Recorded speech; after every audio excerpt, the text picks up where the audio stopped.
Also tonight, fears of an all-out conflict as Russia continues its military build-up along the Ukrainian border. Well, 4 agreements between Victoria and foreign nations have been torn up by the federal government, including the controversial Belt and Road Initiative deal with China.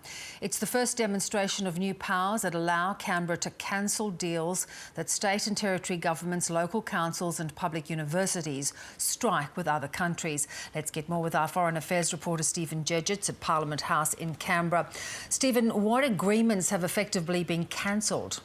Well, Beverly, 4 agreements have been cancelled. 2 of those relate to the BRI, the Belt and Road Initiative agreements that the Chinese government struck with the Victorian government in recent years. One is an initial MOU and the other is a slightly more substantive agreement framework. So half of them are entirely about the BRI. The other 2, you'd have to say, are pretty obscure. There's certainly agreements I think very few people had ever heard of before. One goes all the way back to 1999 with the government of Syria, and there's also an agreement between 2 government agencies with the government of Iran dating back to 2004. So, look, I think it's fair to say if you want to call them a fig leaf, that's probably a little bit harsh, but nonetheless, you do get the sense that the government was probably scrapping around for other agreements that it could also cancel on top of the Belt and Road Initiative agreements that have been so contentious for so long. It's not surprising the government has taken this step. It's flagged for a while that it was not happy with the BRI MOUs, that it wanted them gone, and now it's used its new powers underneath the legislation passed late last year to do precisely that. It is described as being in the national interest, but this is likely to further inflame an already fractured relationship with China. Absolutely, and it's worth remembering that when the Chinese embassy handed over its so-called 14 grievances, a list of complaints that it had with Australia, included on that list was the moves to scrap the Belt and Road MOU with Victoria. On top of that, China's official spokesman in Beijing has previously responded furiously to the suggestion that it might be scrapped, accusing the government of trying to infect the bilateral relationship. So I think it's safe to assume there'll be a fierce response from China to this move. It's worth noting, of course, obviously as well, it's worth noting what this agreement isn't. The agreements that have been cancelled are not legally binding. They did not commit the government of Victoria to any specific infrastructure projects, but there was a feeling in the federal government that they were being deliberately engineered by China, basically to splinter the domestic consensus on the Belt and Road Initiative in Canberra and to undermine Australia's broader efforts to convince countries in the broader region to approach the BRI very warily indeed. Has there been any response yet from Victoria, the Victorian government? Only a very brief and terse statement from a government spokesperson, essentially saying that it's a matter for the federal government and that the government of Victoria will continue to pursue jobs and growth. It will be interesting to see whether the Victorian government decides to go into battle over this. I mean, in a sense, their hands are tied, right? The government's made the decision; it's got the powers to do so. Victoria has no recourse here, but it will be interesting to see whether they really go to war over this and attack the federal government, or whether they back away. Previously, Dan Andrews, the Premier, who's now, of course, recovering from a bad fall, was quite forceful on this, accusing the government of trying to stymie investment in Victoria. Other members of his government went even further, accusing the federal government of trying to vilify China. It'll be interesting to see whether they continue to run that line or whether they back off somewhat. Stephen Jedgetts in Canberra, thank you so much. Well, to prove the case Stephen was just talking about, China's deputy ambassador has ramped up criticism of Australia's decision to lock the Chinese telco Huawei out of its 5G networks. The Turnbull government blocked Huawei in 2018 on national security grounds. Since then, the bilateral relationship, as we know, has deteriorated, with China launching several trade strikes on Australian exports last year. Deputy Head of Mission Wang Xingying says Beijing remains open to cooperation with Australia, but will defend its own interests. China is not a cow. I don't think anybody should fancy the idea to milk China when she's in the prime and plot to slaughter it in the end. So we are open for collaboration and cooperation, but we'll be very strong in defending our national interest. Indonesia's Navy is searching for 53 people on board a missing submarine and is seeking help from Australia and Singapore. Now, that's according to the country's military chief. The German-made vessel was conducting a torpedo drill in waters north of Bali, but failed to relay the results as expected. The Defence Departments of Australia and Singapore have not yet made any comment on those requests from Jakarta for assistance. Well, there's been a mixture of celebrations, relief and reflection after the former Minneapolis police officer Derek Chauvin was found guilty of all 3 charges of murdering George Floyd. Chauvin's application for bail was immediately revoked following the jury's verdict, and he was led away in handcuffs. Mr. Floyd died after Chauvin pinned him to the ground with his knee for over 9 minutes during an arrest last May. The killing sparked widespread global protests against entrenched racism and policing and gave momentum to the Black Lives Matter movement. For George Floyd's family, it was the justice they had sought. His siblings expressing relief for a verdict they'd never thought possible. Handcuffed and walked out of that courthouse like my brother was handcuffed. I told him he has no more power. He's not in control anymore, but my brother is in control. We can never get him back. 27 million, it don't matter. We can never get him back. Oh man, it's amazing. It's an amazing feeling. It's an amazing feeling because this is history. You know, we had our doubts.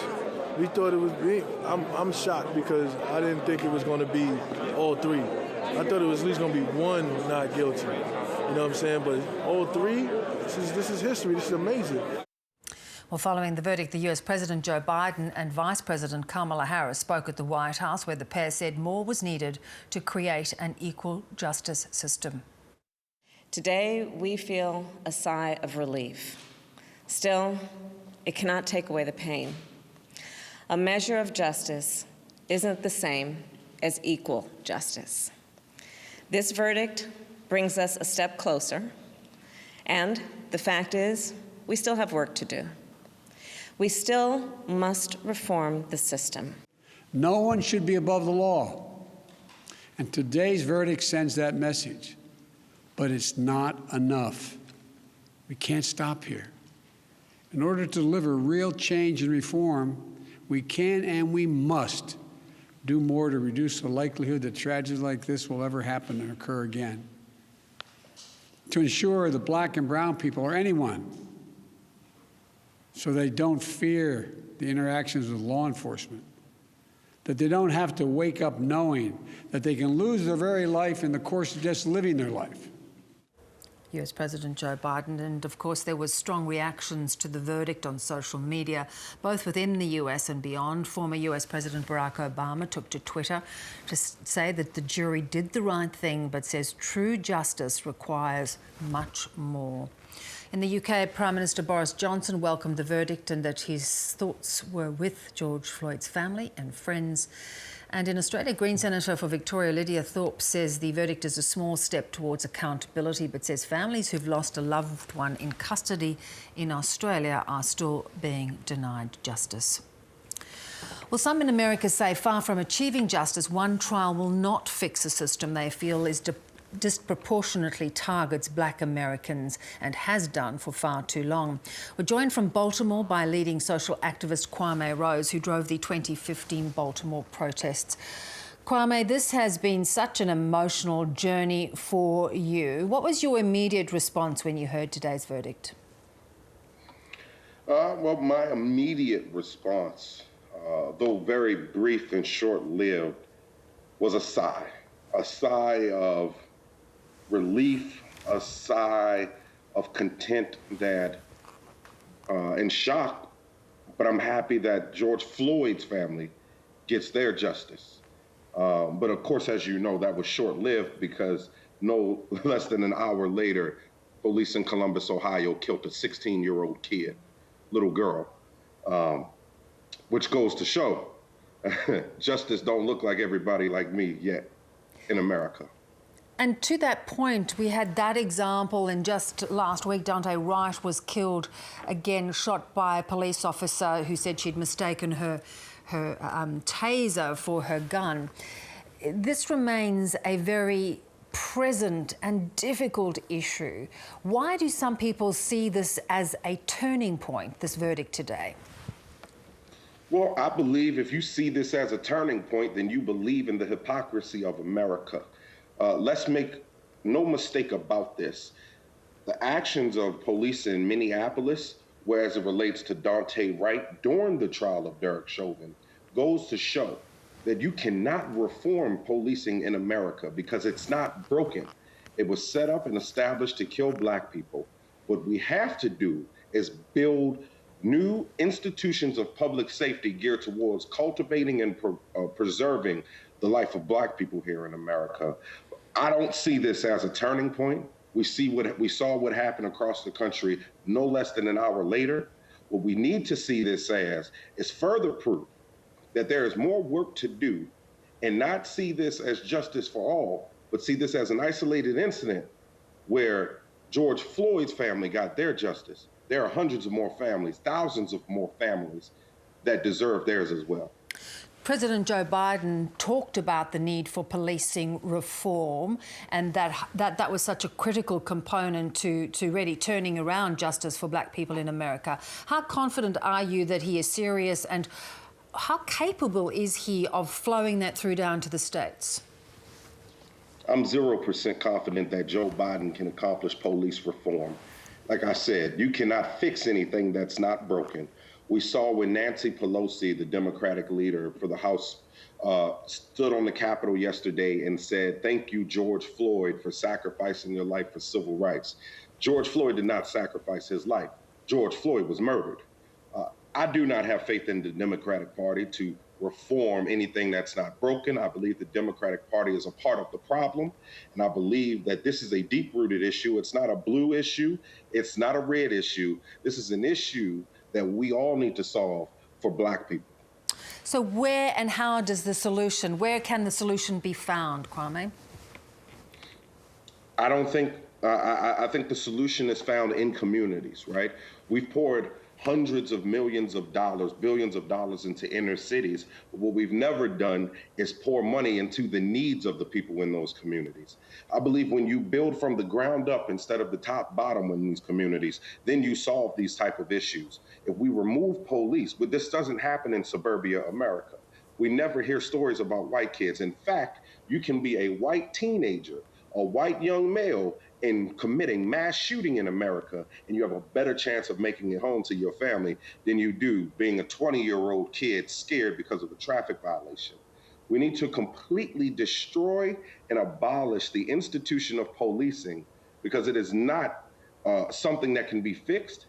However, rather, if we create institutions of public safety in Black communities where there's mental health professionals, where there's trained experts, where folks are doing the necessary work on an everyday basis, I believe then the issue of Black people dying by state violence will be minimized. But I don't think that's the full answer. Were you not encouraged when during the trial several police officers, in fact the chief of police, gave evidence against Chauvin and was so appalled by what he had witnessed? No.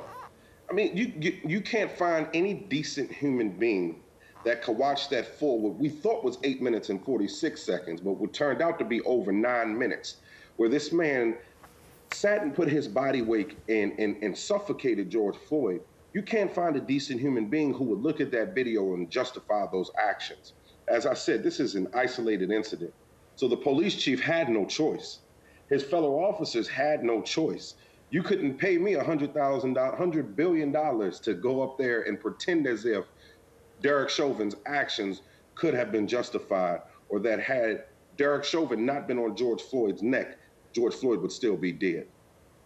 Kwame, you though know too that there are certain situations in which the police do go into, not the ones where there is clear racial profiling, but there are dangerous situations police are placed in on a day-to-day basis. How does that balance get worked out in terms of what they should be responsible for, how they manage, how they do handle those dangerous situations?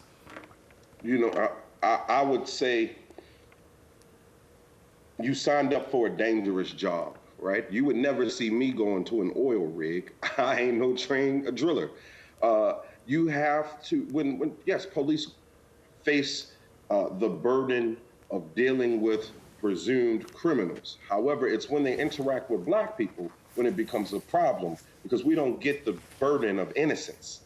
We're often almost always criminalized, even for the most minimal offenses.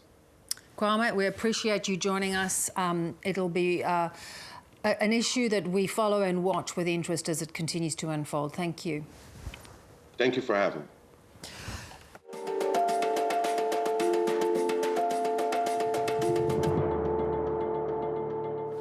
The WA Health Department has revealed that 2 people who've tested positive to COVID-19 caught the virus in hotel quarantine. The department previously said the cases were acquired overseas, but genomic testing shows that's not the case. The 2 people stayed in rooms opposite each other on the 6th floor at the Mercure Hotel in Perth.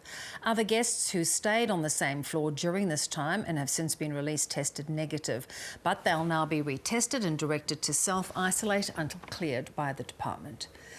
And New South Wales health officials are investigating whether COVID-19 has spread inside another Sydney quarantine hotel. 3 returned travellers at the Mercure Hotel have tested positive to the South African variant of coronavirus. 2 were family members staying in connecting rooms. The 3rd was in a neighbouring room on the same floor. Officials are urgently contacting other travellers who had been staying at the hotel between the 7th and 12th of April. Hotel staff who worked on the same floor are also being tested and self-isolating. And the Fijian government has announced new COVID-19 restrictions after a new outbreak spread to the capital, Suva. After nearly a year without any community transmission, there are now 4 confirmed cases after a soldier at a quarantine facility tested positive on Sunday.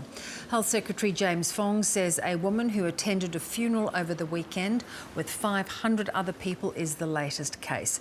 The funeral is being treated as a super spreader event. This case solidifies our concern that this funeral is the epicenter of an outbreak. We are treating it as a super spreader event. We won't know for some time whether this is a new or more contagious variant of the virus, but we should act as if it is a contagious variant. As I said yesterday, we have to start treating everyone outside our household as if they are positive for the virus until it is proven otherwise. India's health ministry has reported a record of more than 2,000 deaths and almost 300,000 new infections. Now, that was in just one day. 22 COVID patients died after their oxygen supply was blocked at a hospital in the state of Maharashtra. As the number of COVID deaths continues to rise, crematoriums are struggling to keep up with the influx of bodies. But the Prime Minister, Narendra Modi, is refusing to impose a nationwide lockdown. We have to save our country from going into a complete lockdown. I urge the state governments to consider lockdowns only as the last option. We have to try hard to escape a lockdown and focus on micro-containment zones. The capital, New Delhi, is currently in lockdown and other states are also considering the measure. Well, within just days, plans for a European Super League competition have fallen apart. All 6 of the big-name English football clubs who'd signed up have now withdrawn, and the fans are celebrating. Europe correspondent Linton Besser is in London. A win for the fans. The plan for a breakaway Super League, including the biggest clubs like Chelsea, is all but dead.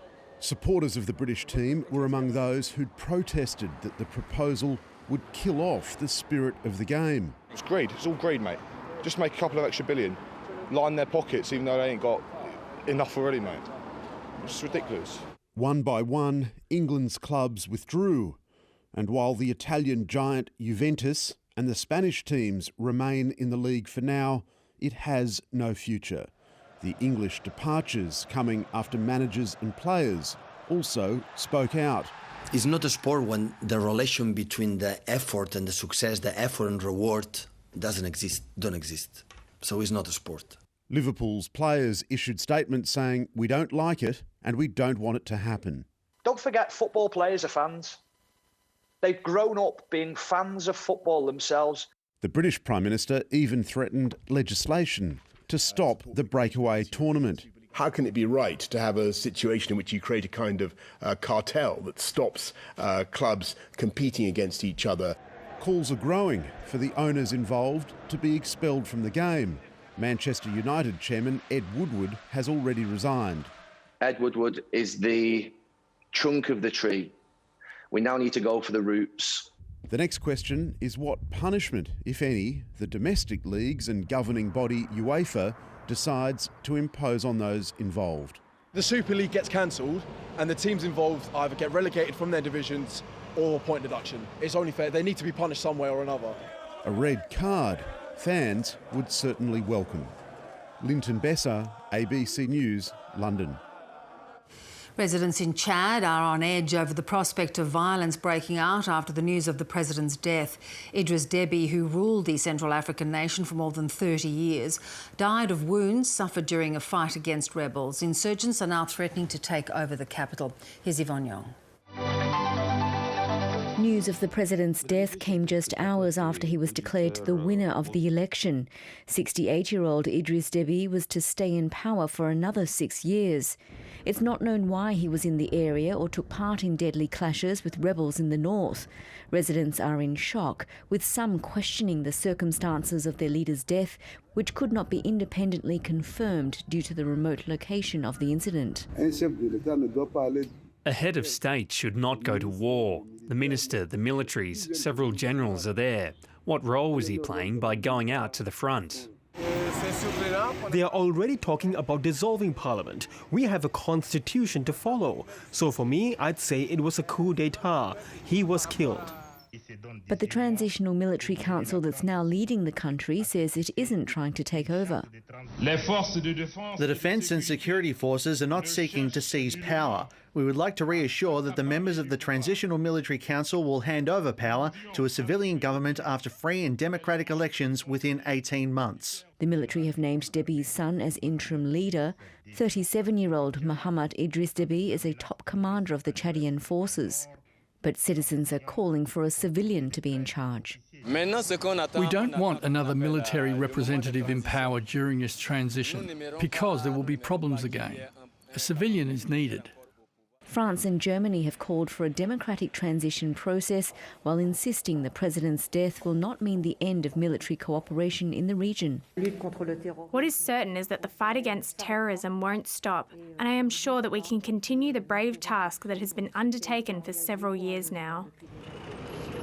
Citizens are now fearing for their safety after insurgents vowed to take the capital in what could become a violent battle. The military have called for calm, putting in place a 6 p.m. curfew and closing land and air borders. Yvonne Yong, ABC News. Well, there's some good news for Australians hoping to travel to New Zealand. No new cases of community transmission have been recorded after an Auckland airport worker tested positive to coronavirus yesterday. As Josh Bavis reports from Auckland, it's a good sign the travel bubble will be able to continue. The airport that was the scene of celebrations earlier this week is now the centre of a COVID investigation. There is a clear link to a known case of COVID-19. We are still investigating how the cleaner was infected. An airport worker who had been cleaning planes from international COVID hotspots has now been diagnosed with the highly contagious UK variant, detected after the worker had been in public while probably infectious. This person was last night moved to the Auckland quarantine facility and they have been immensely helpful. Genome sequencing matched that of an infectious international passenger who arrived on April 10. Authorities don't believe the cleaner had face-to-face contact with passengers and was wearing protective equipment. This worker was vaccinated, wearing PPE, and they're not meant to have any direct contact with returning travellers, so their risk should be negligible. 25 close contacts of the cleaner are now in isolation. The bulk of them also work at the airport. The New Zealand government said it alerted Australian authorities as soon as it knew a fresh case was detected.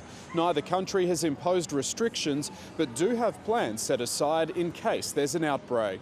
I expect that now that we've got much greater movement of people across, across the Tasman, things will be a little more predictable.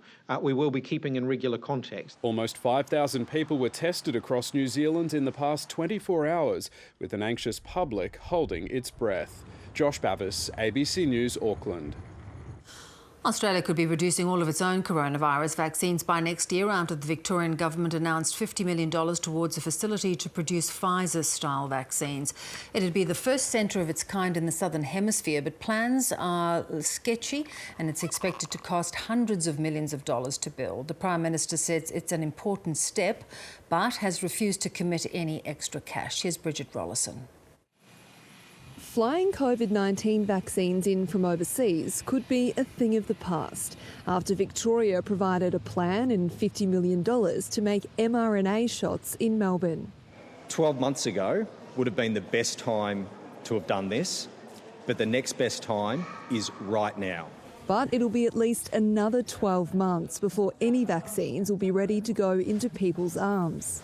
We need to have that production capability here in Australia because we have seen and continue to see the challenges of global supply.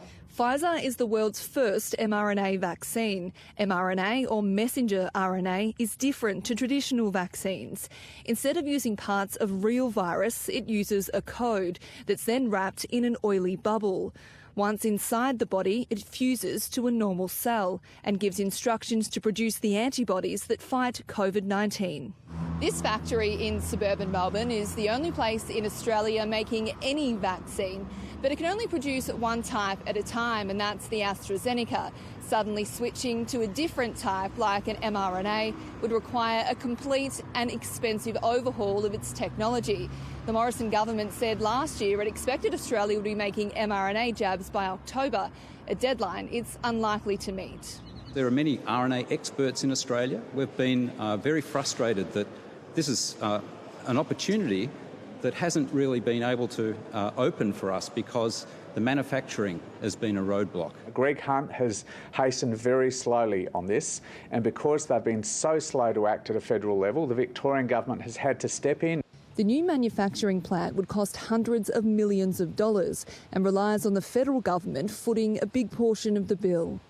I welcome states and territories as well as the Commonwealth also will be moving in this area. Having the mRNA technology onshore means we could adapt vaccines to deal with new variants, but the benefits go beyond the current pandemic, and it could develop booster shots and drugs to treat cancer and rare diseases. Bridget Rollison, ABC News. Well, Queen Elizabeth has turned 95, but there'll be no public celebrations for her birthday. The occasion comes just days after she farewelled her husband of 70 years, Prince Philip, at his funeral at Windsor Castle. Queen Elizabeth, who is the world's longest reigning monarch, will be at the castle for her birthday. The royals are currently in mourning, so there will be no gun salutes at the Tower of London or Hyde Park to mark the occasion. An Indian railway employee is being called a hero for sprinting 30 metres along a track to snatch a boy from the path of a train. Mayur Shelke saw the 6-year-old fall from the platform at a station east of Mumbai while his vision-impaired mother desperately tried to get to him. The railway worker grabbed the youngster and lifted him to safety, escaping barely 2 seconds before the express train thundered through. What a close encounter.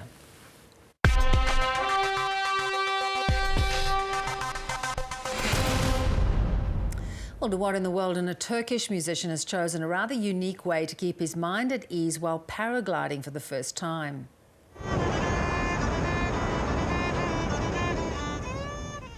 That's violin teacher Fikret Eren, who was encouraged to take to the skies by a close friend who's a paragliding instructor. But since Eren had never done it before, it was suggested he'd need to find a way to distract himself. So he brought along his violin, which, as you can see, he played while gliding over the province of Kayseri. He's since overcome his fear and is now enrolled to get his own paragliding licence.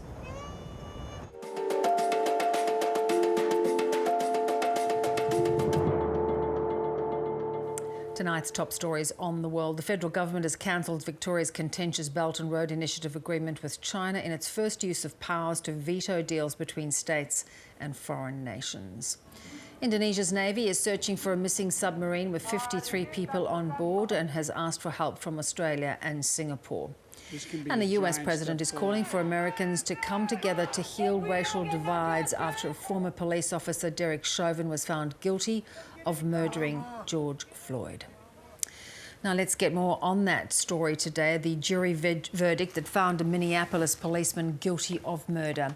It's been described as an important step in achieving justice for Black Americans. Chauvin was convicted of the murder and manslaughter of George Floyd last year. Today, many are feeling their demands for justice have been partially answered. Our North America correspondent Greg Jennett is in Minneapolis. Guilty!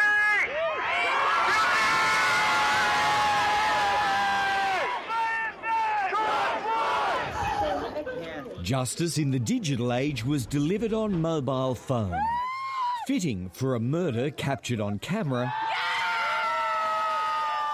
and for a trial held in front of them. Verdict, count one. We, the jury, in the above entitled matter, find the defendant guilty. Twice guilty of murder, once of manslaughter, Derek Chauvin hardly flinched. He rarely has. Get in the car. Mama. This day was for others to emote. We did right! Yeah! We right here in the middle of the street, Mama. Yes, I'm watching y'all. Who's guilty? Who's guilty? It's the dawn of a new day. It's the dawn of a brand new day. I knew that we would win. I knew that we would win. Streets were once again reclaimed. No justice, no peace. Woo! Only this time for a surge of civic relief, not rebellion. Some police officers will learn that it's not right to do things to people that aren't their skin tone or who aren't their race and think that they're going to get away with it. It'll be a journey that we're on forever, but we got to get on this train.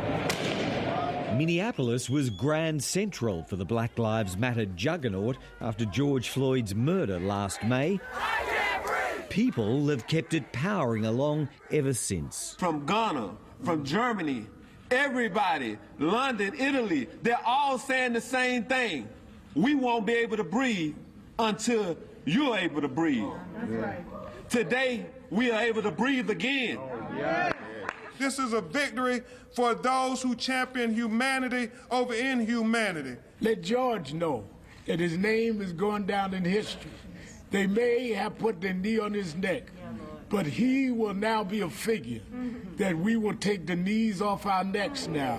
If we don't get no justice! Chauvin thrust this city into 11 months of grief and wrenching trauma.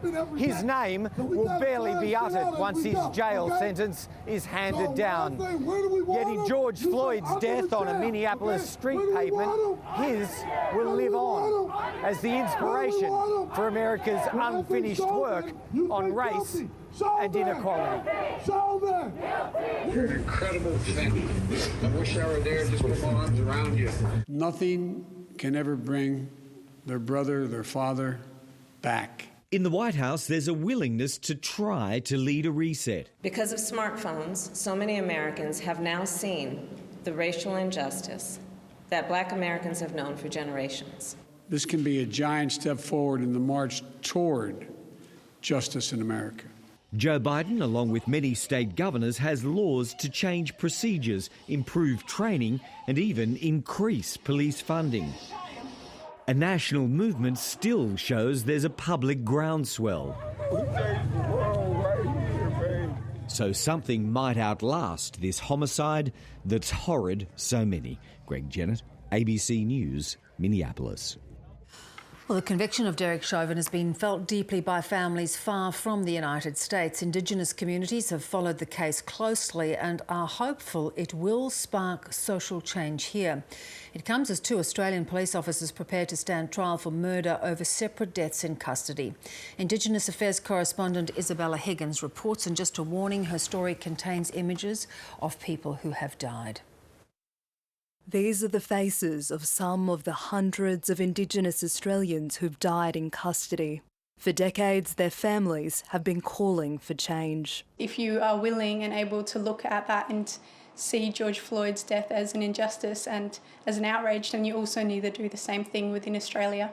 Samara Fernandez-Brown lost her cousin Kumanjai Walker in 2019. He was shot as police tried to take him into custody in the remote community of Yuendamu. Today, his family's thoughts were with those on the other side of the world. It is not a ruling of justice, it's obviously just a ruling of accountability. There was so much evidence to prove that he was guilty. Her cousin's case is one of 2 Australian deaths in custody where police officers are facing murder charges. The other is the 2019 shooting death of a West Australian woman known for cultural reasons as JC. Both officers are due before court this year and both are pleading not guilty. It took the death of a black man, George Floyd, for Australia to stand up and listen and pay attention. And what they don't realise is that these deaths that has been occurring in our country for centuries. Ronnie Gorry served as a police officer for 10 years. She believes widespread justice reforms are needed. So if you're black and brown, you can bet your life that you will be intercepted, you will be searched and detained and searched. This American case offers no official or legal precedent for Australia, but still Indigenous families say it's important and gives hope to those who've been fighting for change for so long. What we're seeing in America now is more recognition of systemic racism. We need to see that kind of commitment in Australia. Acknowledging the problem and working through the problem together collectively is the solution. Isabella Higgins, ABC News. 4 doctors from outside the prison where Kremlin critic Alexei Navalny has been held have found he has no serious health problems. Now, that's according to local media, citing the Russian Human Rights Commissioner. EU leaders have condemned the arrest of Mr Navalny's closest allies a day before mass protests as deplorable.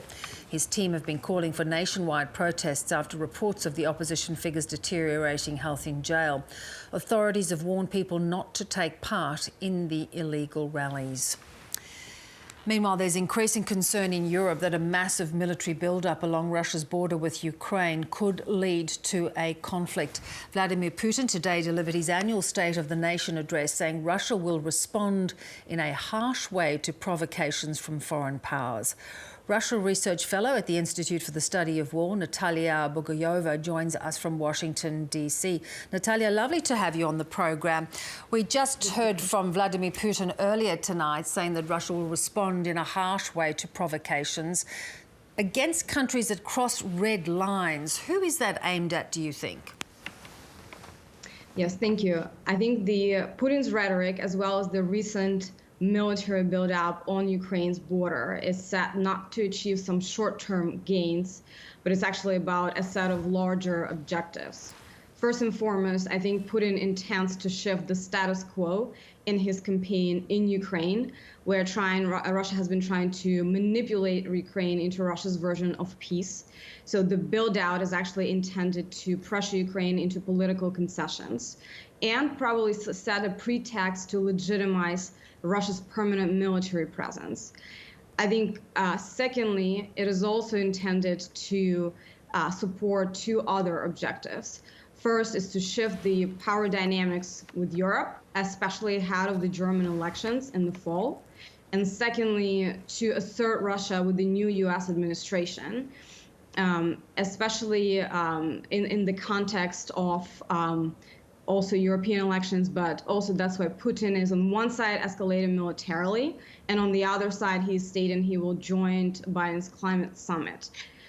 I think it's also finally really important to note that both the rhetoric that we heard from Vladimir Putin today, as well as the military build-out, is supporting a long-standing objective of coherent military capabilities in the former Soviet Union as well.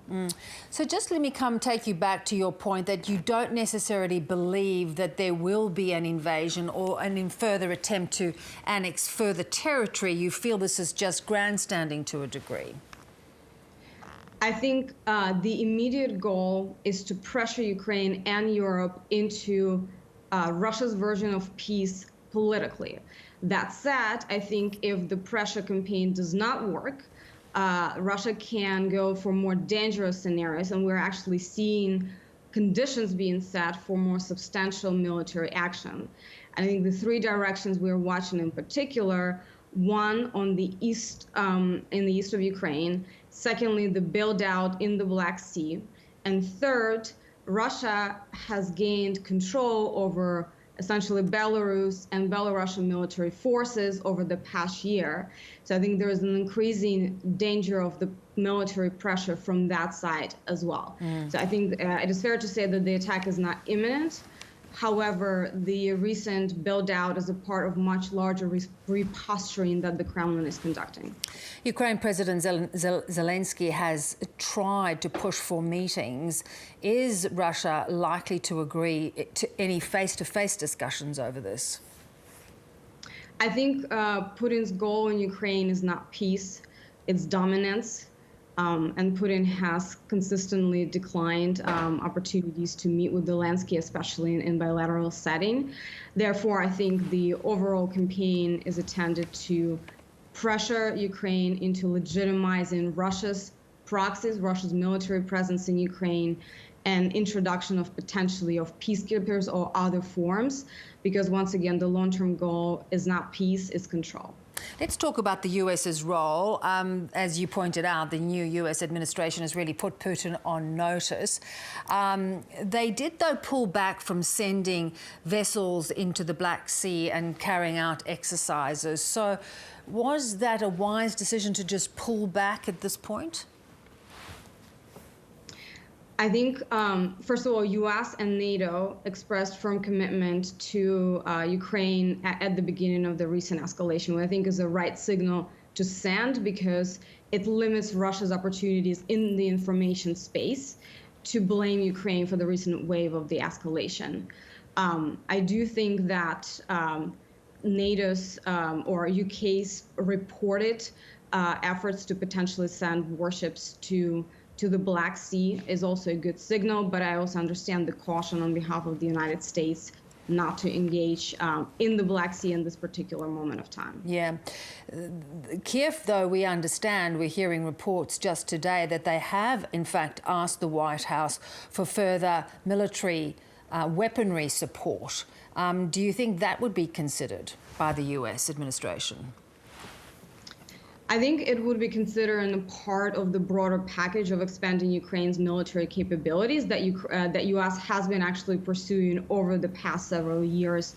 And, you know, if we compare the situation now to 2014, both Ukraine military is a lot more capable, as well as the Western support of Ukraine, as well as the Western understanding of Russia's intent and Russia's capabilities. So yes, I think U.S. will continue to enhance Ukraine's military capabilities going forward. Yeah, very tricky situation developing. Thank you very much, Natalia, for your time.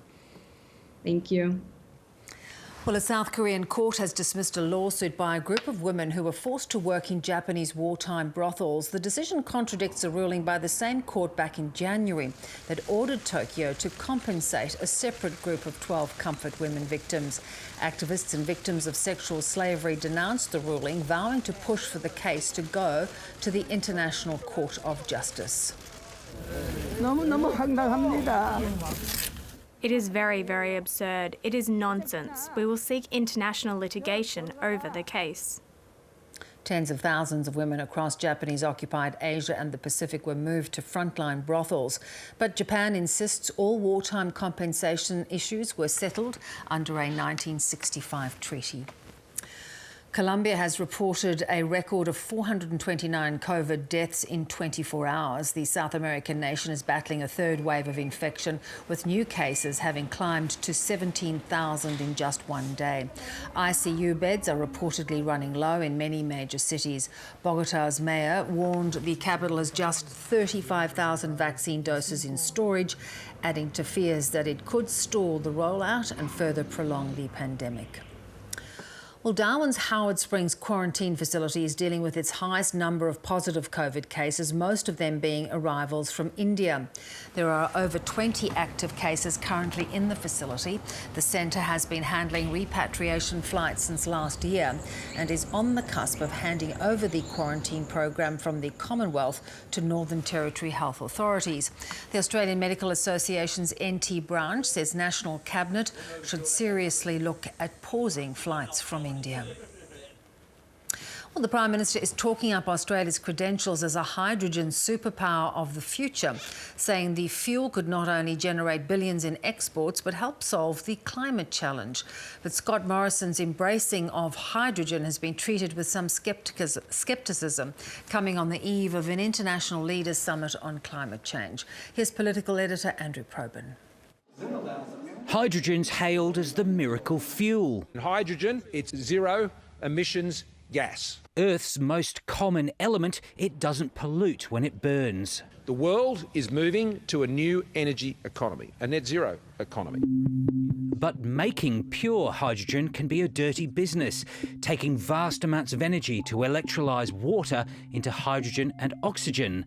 So-called green hydrogen's the solution. Renewable energy, solar, wind or tidal, used to power the process. Oh, that's the catalyst. Scott Morrison's become a hydrogen enthusiast. It wasn't always so. This is coal. Don't be afraid. Don't be scared. The greening of the Prime Minister, under the tutelage of billionaire miner Andrew Twiggy Forrest, an avowed hydrogen convert. This is the new sheep's back. Twiggy Forrest wants to make green steel from his vast iron ore reserves using hydrogen, even if he's starting small. Fresh from his Pilbara trip, the PM's injecting hundreds of millions of dollars into hydrogen development, including 4 special hubs. Like you have a Silicon Valley, you've got a hydrogen valley. A message the Prime Minister plans to take to Joe Biden's summit on climate change later this week. I want Australia and hydrogen technology to be synonymous around the world. When the Labor Party released a far-reaching hydrogen policy, their ministers described it as snake oil. When President Biden and the rest of the world leaders call him to account, there's going to be nowhere to hide. Scott Morrison's no climate activist by any stretch, but his days of brandishing a pet rock in Parliament are so yesterday. The international and domestic pressure for Australia to commit to net zero emissions by 2050 won't relent in the lead-up to November's Glasgow climate talks. The PM clearly believes embracing hydrogen will help him credibly make that pledge, which he undoubtedly will later in the year. Andrew Probyn, ABC News, Canberra. The political deadlock in Samoa is set to continue, with each of the major parties holding 26 seats each. Now, that's because of Samoa's parliamentary gender quota that mandates 10% of the House's seats must be held by women. The quota was not deemed to have been met when only 5 women were elected to Samoa's 51-seat parliament, so a new seat in favour of the incumbent Human Rights Protection Party has been declared. It makes things a bit more difficult for supporters of the quota, I think, because it's such it has such a huge impact on the makeup of the new government.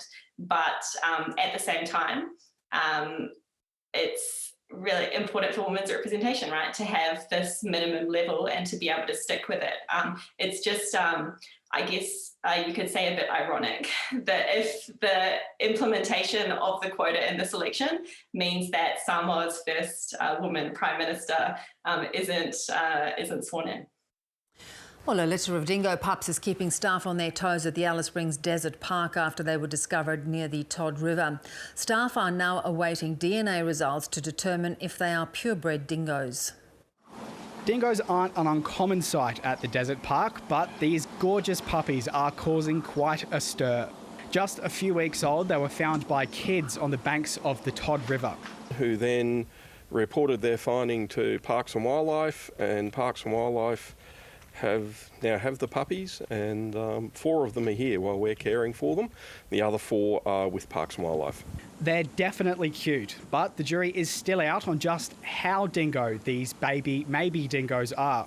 They have some of the traits of a dingo, such as the white paws and white tail tip, and at this stage, being this young, it's probably a bit difficult to tell how dingoish they'll look when they grow up.